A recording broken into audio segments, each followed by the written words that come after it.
Hello students, good morning to all of you. आज हम बात करेंगे कि कैश फ्लो स्टेटमेंट को यूज़ करने से एक ऑर्गेनाइजेशन को क्या क्या बेनिफिट्स मिलते हैं और क्या लिमिटेशंस हैं कैश फ्लो स्टेटमेंट की। उसके बाद हम कैश बजट और कैश फ्लो स्टेटमेंट के डिफरेंस के बारे में डिस्कस करेंगे और लास्ट में हम बात करेंगे कि cash flow statement end fund flow statement में क्या डिफरेंस होता है। पहले शुरुआत करते हैं कैश फ्लो स्टेटमेंट के ऑब्जेक्टिव से, उसके यूजेस से। कैश फ्लो स्टेटमेंट के ऑब्जेक्टिव पर जाने से पहले एक बार दोबारा कैश फ्लो स्टेटमेंट के मीनिंग को डिस्कस कर लेते हैं। हमने बात की थी कि कैश फ्लो स्टेटमेंट क्या होती है। एक ऐसी स्टेटमेंट होती है जो बताती है कि कैश का inflow, cash and cash equivalent का क्या कितना इनफ्लो और कितना आउटफ्लो ड्यूरिंग द ईयर हुआ है, और लास्ट में हमारा नेट इंक्रीज या क्लोजिंग बैलेंस कैश का क्या है। ये हमें बताती है कि अगर आपके ओपनिंग बैलेंस ऑफ कैश में और क्लोजिंग बैलेंस ऑफ कैश में बैलेंस शीट में डिफरेंस आया है तो उस डिफरेंस का रीज़न क्या है। ठीक है, अब इसके ऑब्जेक्टिव को डिस्कस कर लेते हैं। फर्स्ट है useful for short term financial planning, यानी एक ऑर्गेनाइजेशन को जब शॉर्ट टर्म के लिए अपने फाइनेंस की प्लानिंग करनी हो, यानी उसे पता लगाना हो कि उसके पास कैश सरप्लस रहेगा या कम रहेगा, यानी जो जो उसे पेमेंट करनी है उसके लिए उसके पास पैसा होगा या नहीं होगा, तो कैश फ्लो स्टेटमेंट क्या है, यूजफुल प्रूव होती है, क्योंकि हमें बता देती है कि कहाँ कहाँ से हमारे पास पैसा आएगा और कहाँ कहाँ पर नॉर्मली हमारे पास से पैसा जाता है। इससे हम एक अंदाज़ा लगा सकते हैं कि नेक्स्ट कमिंग ईयर में हमें किन किन पेमेंट्स के लिए पैसे की ज़रूरत होगी और क्या इतना एडिक्वेट कैश हमारे पास होगा या नहीं होगा। Useful in preparing cash budget, जो आपकी कैश फ्लो स्टेटमेंट है वो आपकी कैश बजट बनाने में भी मदद करती है। देखो, जो कैश फ्लो स्टेटमेंट होती है वो तो हिस्टोरिकल होती है, जहाँ पर हम क्या करते हैं, जो एक्टिविटीज़ हो चुकी हैं उन्हें रिकॉर्ड करते हैं, और जो आपका कैश बजट होता है वहाँ पर हम फ्यूचर में जो एक्टिविटीज़ करने वाले हैं, जहाँ से हमारे पास कैश रिसिप्ट या कैश पेमेंट होने वाली है, उनका हम क्या करते हैं, प्रोजेक्टेड मेजरमेंट करके रिकॉर्ड करते हैं। तो आपकी कैश फ्लो स्टेटमेंट से क्या हो जाएगा, आपकी ऑर्गेनाइजेशन को एक आउटलाइन मिल जाएगी कि हमारे पास साल में कब कब कैश आता है और कब कब कैश जाता है, तो उसके अकॉर्डिंग वो फ्यूचर के एक्सपेंडिचर और इनकम को एस्टिमेट लगा पाएगी। Comparison with the cash budget, जो ये आपकी कैश फ्लो स्टेटमेंट है ये पिछले साल जो आपने कैश बजट बनाया होगा उसके साथ कंपैरिजन करने में हेल्प करती है, यानी ये पता लगाने में कि जो आपने साल के स्टार्टिंग में कैश बजट बनाया था पूरे साल का और जो आपने लास्ट में आके कैश फ्लो स्टेटमेंट बनाई उसमें कितना डिफरेंस है। अगर उन दोनों के बीच में डिफरेंस होता है तो उससे हमें पता चल जाता है कि हमारे कैश बजट में क्या क्या कमियां थी, कहाँ पर हमने जो एक्सपेंडिचर है वो कम या ज़्यादा लिखे थे और कहाँ पर हमने इनकम के एस्टिमेशन गलत लगाया था। Study of trend of cash receipt and payment, जो आपकी कैश फ्लो स्टेटमेंट है वो कैश रिसिप्ट और पेमेंट के ट्रेंड को बताती है, यानी ये हमें बताती है, उसको देख के हम पता चल जाता है कि किस मंथ में हमारे पास कैश रिसिप्ट ज़्यादा होती हैं, हमारी सेल्स ज़्यादा होती हैं, और किस पर्टिकुलर मंथ में हमें पेमेंट ज़्यादा करनी पड़ती है कैश की। Explain the deviation of cash from earning, यानी कई बार हमने पहले बात की है कि ऑर्गेनाइजेशन के पास कई बार अर्निंग होती है, स्टिल कैश नहीं होता, तो ये जो स्टेटमेंट है ये उसके रीज़न को एक्सप्लेन करने की कोशिश करती है कि क्यों हमारे ऑर्गेनाइजेशन के पास कैश नहीं है, कहाँ पर हमने इतनी ज़्यादा पेमेंट कर दी है और कहाँ से हमारे पास रिसिप्ट नहीं आ रही है, जिसकी वजह से हमारी क्या है, हमारे पास अर्निंग तो है, स्टिल हमारे पास कैश नहीं है। Helpful in ascertaining cash from various activities separately, जो आपकी कैश फ्लो स्टेटमेंट है वो हर टाइप की activity, operating, investing and financing से अलग अलग हमें बताती है कि किस टाइप की एक्टिविटी से ऑर्गेनाइजेशन को कितने बेनिफिट अराइज हो रहे हैं। इवेल्युएट परफॉर्मेंस, ये आपके कैश बजट को कंपेयर करके आपकी कैश फ्लो स्टेटमेंट से और एक कैश फ्लो स्टेटमेंट को दूसरी कैश फ्लो स्टेटमेंट से कंपेयर करके हमारी ऑर्गेनाइजेशन की परफॉर्मेंस को इवेल्युएट करने में हेल्प करती है।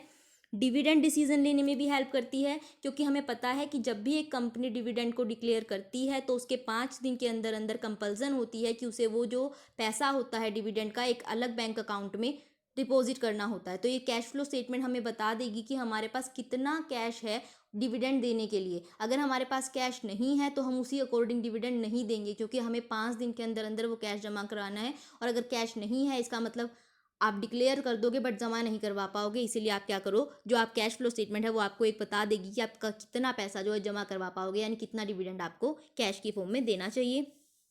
यूज़फुल टू आउटसाइडर, यानी जो इन्वेस्टर हैं फ्यूचर के या जो हमारे क्रेडिटर्स हैं फ्यूचर के, उनके लिए भी ये स्टेटमेंट हेल्पफुल होती है। इससे उन्हें पता चल जाता है कि फर्म की कैश पोजीशन कैसी है, क्या वो अगर पैसा लगाएंगे, क्या वो हमें उधार पैसा देंगे तो हम टाइमली उनके इंटरेस्ट की और प्रिंसिपल की पेमेंट कर पाएंगे या नहीं कर पाएंगे। हेल्पफुल इन इंटरनल और मैनेजरियल डिसीजन, ये ऑर्गेनाइजेशन के मैनेजरियल डिसीजन लेने में भी हेल्प करती है। कौन से मैनेजरियल डिसीजन, कि अगर हमें क्या करना होता है कि अगर कोई फिक्स एसेट ऑर्गेनाइजेशन को परचेज करनी है तो ये रूल होता है, तो वो कभी भी शॉर्ट टर्म फंड से फिक्स असेट को परचेज नहीं कर सकती, उसे हमेशा लॉन्ग टर्म लोन से परचेज करनी होती है, और जो लॉन्ग टर्म लोन का पैसा होता है वो उसे ऑपरेटिंग एक्टिविटीज़ के थ्रू पेमेंट करना होता है। ये एक ऑर्गेनाइजेशन की पॉलिसी होती है। तो ये जो कैश फ्लो स्टेटमेंट है वो बताएगी कि किस हद तक जो मैनेजर है उसने इस पॉलिसी को अडॉप्ट किया है, और फ्यूचर के लिए भी उसे डिसीजन लेने में हेल्प मिलेगी कि क्या उसे वो पर्टिकुलर असेट के लिए अगर वो लोन लेता है तो वो उसे रीपे कर पाएगा या नहीं कर पाएगा। ठीक है, ये तो थी यूजेस ऑब्जेक्टिव आपके कैश फ्लो स्टेटमेंट के।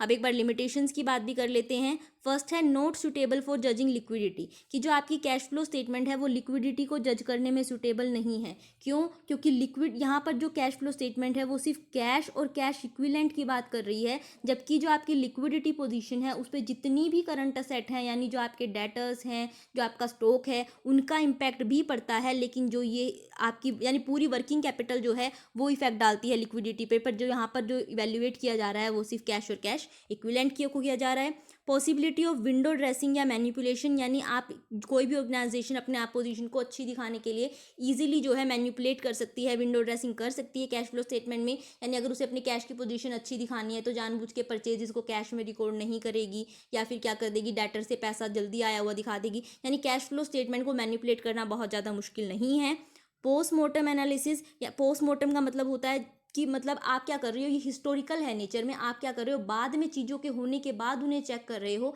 यानी आप क्या है, पास्ट को एनालाइज कर रहे हो, जबकि हमें फ्यूचर के लिए डिसीजन लेने होते हैं जो पास्ट के बेसिस पे हम बेस तो बना सकते हैं पास्ट को, बट श्योर नहीं है कि जो पास्ट में हुआ है वही फ्यूचर में होगा। तो ये क्या है, सिर्फ हमें पास्ट के बारे में बताती है, फ्यूचर की इन्फॉर्मेशन।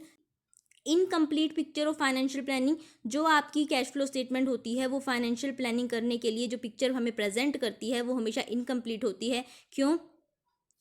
क्योंकि जो एक ऑर्गेनाइजेशन की फाइनेंशियल पोजीशन होती है उसमें सिर्फ कैश ट्रांजैक्शंस का नहीं बल्कि नॉन कैश ट्रांजैक्शन, यानी आपने बोनस शेयर को इशू किया है या फिक्स असेट को परचेज किया है किसी शेयर्स वगैरह के बदले, तो उन सभी ट्रांजैक्शन का फाइनेंशियल प्लानिंग के ऊपर इफेक्ट पड़ता है। बट क्योंकि यहाँ पर वो सारी ट्रांजैक्शन इग्नोर हो रही है तो ये इनकम्प्लीट पिक्चर दे रही है हमारी फाइनेंशियल प्लानिंग के regarding. Note a substitute of fund flow statement, ये कैश फ्लो स्टेटमेंट कभी भी फंड फ्लो स्टेटमेंट को रिप्लेस नहीं कर सकती, क्योंकि जो फंड फ्लो स्टेटमेंट होती है वो पूरी वर्किंग कैपिटल के रिगार्डिंग बनाई जाती है, जबकि कैश फ्लो स्टेटमेंट सिर्फ कैश के बारे में बता रही है। यानी कैश फ्लो स्टेटमेंट एक नैरो कंसेप्ट है जबकि फंड फ्लो स्टेटमेंट एक वाइडर कंसेप्ट है। It ignores accrual concept of accounting. देखो, दो कंसेप्ट होती है अकाउंटिंग की, एक कैश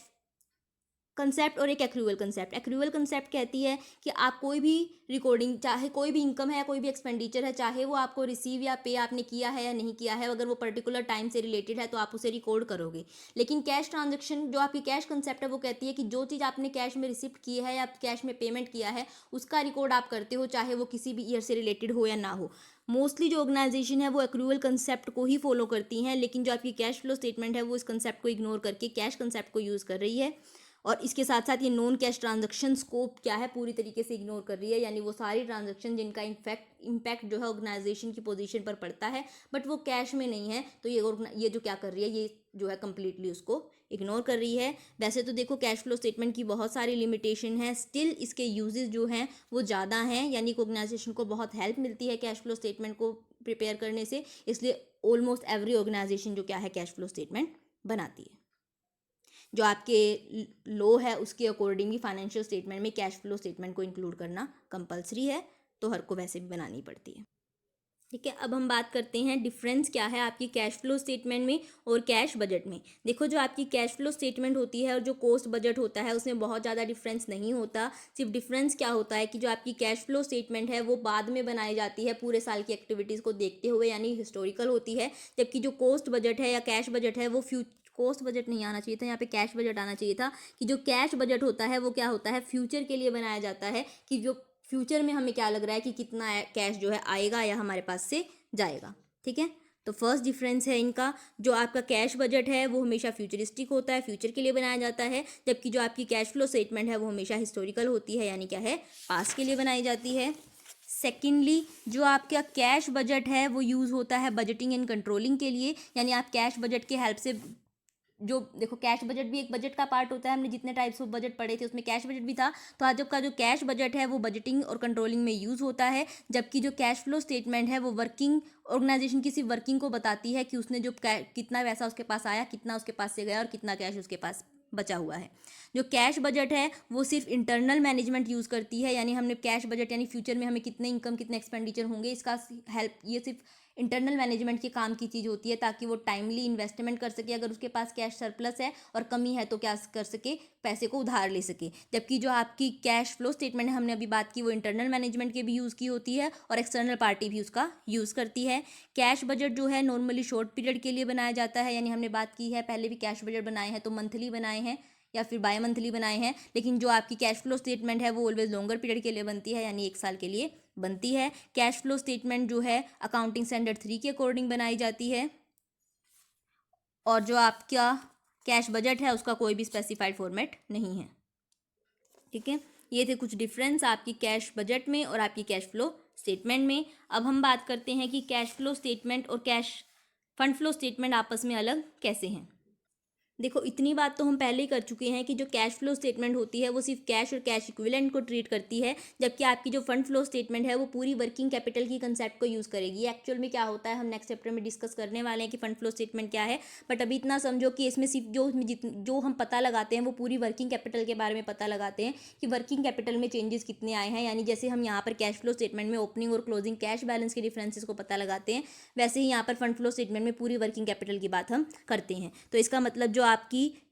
फंड फ्लो स्टेटमेंट है वो एक वाइडर कंसेप्ट है, और जो आपकी कैश फ्लो स्टेटमेंट है वो क्या है, एक नैरो कंसेप्ट है। इसके बाद है जो आपकी फंड फ्लो स्टेटमेंट हम बनाएंगे वो हमेशा एक्रूअल बेसिस पे बनाएंगे, यानी कैश ट्रांजैक्शन हो या नॉन कैश ट्रांजैक्शन हो, हम सिर्फ अगर वो वर्किंग कैपिटल से रिलेटेड है तो हम दोनों का ही रिकॉर्ड करेंगे। जबकि कैश फ्लो स्टेटमेंट जो है वो कैश बेसिस कंसेप्ट को यूज़ करती है। इसके बाद है schedule of changes in working capital, यानी जो आपकी कैश फ्लो स्टेटमेंट है वहाँ पर आप क्या करते हो, वर्किंग कैपिटल के चेंजेस को कैश फ्लो स्टेटमेंट में ही दिखाते हो, जबकि फंड फ्लो स्टेटमेंट में इस टाइप की कोई एक्टिविटी नहीं दिखाई जाती। जो भी वर्किंग कैपिटल के चेंजेस हैं उसको दिखाने के लिए हम अलग से शेड्यूल बनाते हैं वर्किंग कैपिटल चेंजेस का, उसको हम फंड फ्लो स्टेटमेंट में नहीं दिखाते।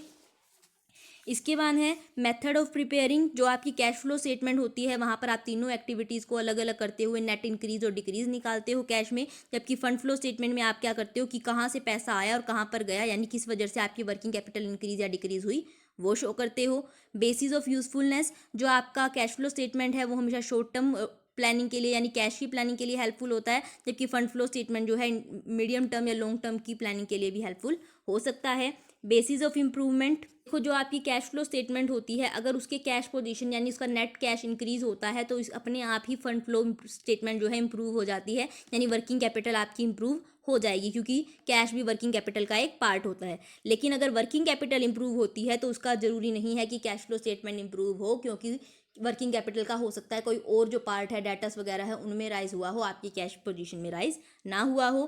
कैश एंड कैश इक्विवेलेंस, जो आपकी कैश फ्लो स्टेटमेंट है उसमें क्या करते हैं हम कैश और कैश इक्विवेलेंस के बिगिनिंग के बैलेंस को कैश फ्लो स्टेटमेंट में ही लास्ट में जोड़ते हैं, जबकि इसमें क्या होता है जब हम working capital fund flow statement बनाते हैं तो जो हम वर्किंग कैपिटल का अलग से शेड्यूल बनाएंगे ना उसमें कैश और के ओपनिंग बैलेंस को ट्रीट करेंगे, फंड फ्लो स्टेटमेंट में उसको लिखते नहीं है। ठीक है, ये कुछ डिफरेंस थे आपके कैश फ्लो स्टेटमेंट में और फंड फ्लो स्टेटमेंट में। बहुत ही सिंपल कंसेप्ट था, आई थिंक समझ में आ गया होगा। अदरवाइज जब हम फंड फ्लो स्टेटमेंट करेंगे तब आपको और ज़्यादा अच्छे से क्लियर होगा कि दोनों एक दूसरे से अलग कैसे हैं। कैश फ्लो स्टेटमेंट अब हमारा कंप्लीट हो गया। ठीक है, थैंक यू।